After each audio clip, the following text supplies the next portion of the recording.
Ito rin guys, oh, sa kabila. Meron ka nang makikitang bunga. Meron pa doon sa taas. Yun, oh. Kita nyo. Ayan, oh, nakatago. Ito siya. Kahoy to, eh. Kaso lang sobrang bigat. Maraming nakalambitin sa kanya na bali.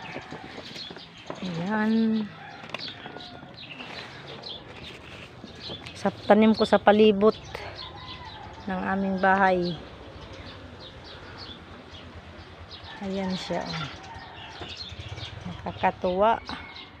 Ito yung libangan ko ngayon guys. Maya maya ano, tanggalin ko yung mga dahon na dilaw. Ang dami, oh.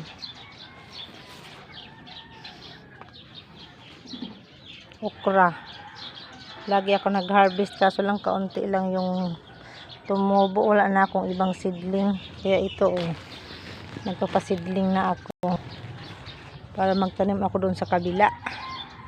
Bye bye muna guys. Thank you for watching.